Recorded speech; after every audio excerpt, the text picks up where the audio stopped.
If you're a US investor and you don't understand the 5 hidden forces driving today's massive crypto liquidation, your entire portfolio is at risk of being wiped out before tomorrow's opening bell.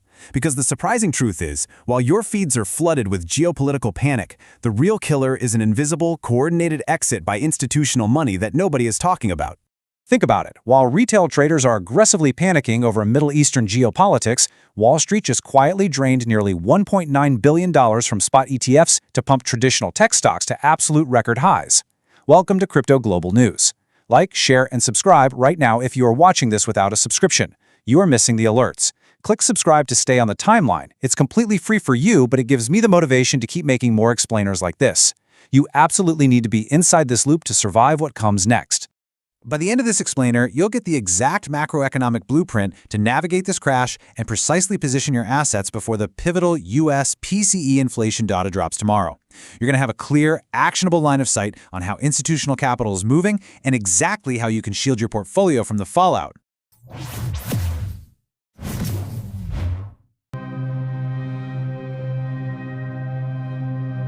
Section 1. The 2026 Crypto Crash. Bitcoin drops to $74,000. Section 2. US-Iran tensions. Geopolitical shockwaves. So the first systemic domino to fall in this market correction is the rapidly escalating geopolitical uncertainty. Fresh U.S. defensive airstrikes targeting missile and naval sites near the strategic Strait of Hormuz triggered a vicious 24-hour chain reaction. As fragile ceasefire negotiations were disrupted, we saw an immediate and aggressive spike in crude oil prices. This instantly stoked broader global inflation fears, and it utterly destroyed institutional investor appetite for high-volatility cryptocurrencies.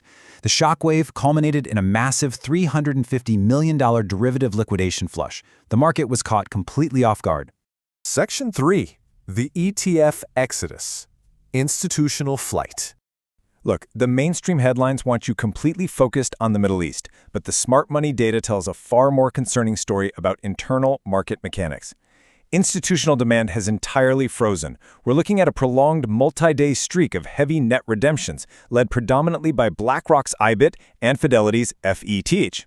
That $1.9 billion being pulled over the last few weeks is the continuous removal of a core demand driver.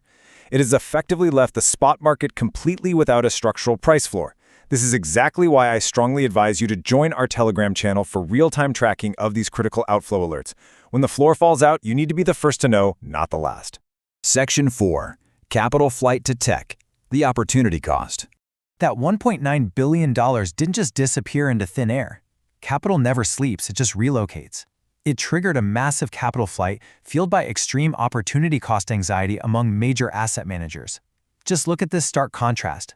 On one side, traders are actively liquidating stagnant digital asset portfolios, dragging the crypto fear and greed index all the way down to a dismal 25, flashing extreme fear. Meanwhile, on the flip side, they are aggressively using that exact liquidity to chase the historic, booming rally in the traditional tech indices. The S&P 500 and the Nasdaq Composite are pushing to fresh, record-breaking highs. Retail and institutional traders alike simply cannot stomach the opportunity cost of holding flat or bleeding crypto when traditional equity is printing generational wealth. Section 5. Liquidations and PCE. U.S. inflation jitters.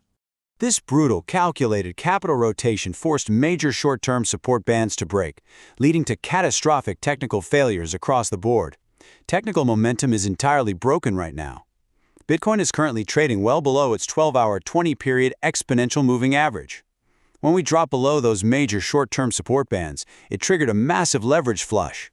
Over $350 million in over-leveraged long contracts were forcefully liquidated across top exchanges within a single day.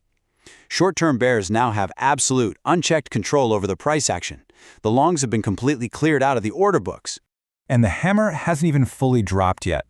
Traders are aggressively executing defensive de-risking strategies because the market is terrified of tomorrow's U.S. personal consumption expenditures, or PCE inflation report. Following higher-than-expected CPI readings earlier this month, the fear is that tomorrow's PCE data will show sticky inflation. If that happens, it completely eliminates the possibility of Federal Reserve interest rate cuts, reinforcing a stronger U.S. dollar, pushing bond yields higher and killing crypto momentum. US viewers, I need you to take action on this. Drop a comment right now on our latest YouTube community post detailing exactly what your specific PCE data strategy is. Seriously, how are you positioning before tomorrow morning? Section 6. The ultimate survival strategy. Defensive de-risking. With this convergence of macroeconomic headwinds, geopolitical threats, and structural ETF outflows, executing defensive de-risking strategies is no longer optional. It is absolutely mandatory for survival in this market. You must look at your holdings right now, strip away the emotion, and honestly answer this question. Are you capitalized to survive a flush down to $60,000? Because the metrics we've covered today dictate that further downside volatility is highly probable. If a 15 to 20% structural drawdown forces you into margin calls or panic selling, your current risk profile is fatally flawed. You need to evaluate your exact position using these 3 criteria immediately to protect your remaining capital. First, define your investment horizon. Are you trapped in short-term trades, or are you positioned for multi-year accumulation? Second, mathematically assess your true risk tolerance for a massive downside event. And third, audit your token types. Holding major layer 1s like Bitcoin and Ethereum through a storm is fundamentally different from bagging highly speculative altcoins that may literally never recover their all-time highs. Which leaves us with the absolute most dangerous question on the board. Is $60,000 the ultimate bottom, or is it just the beginning of the abyss? If this structural support fails, the entire market dynamics change permanently. I will be dropping a highly time-sensitive emergency follow-up alert the exact second we test that critical level. So click the info card right up there on your screen right now to secure your portfolio before it's too late. See you on the timeline. Stay ahead in the crypto market.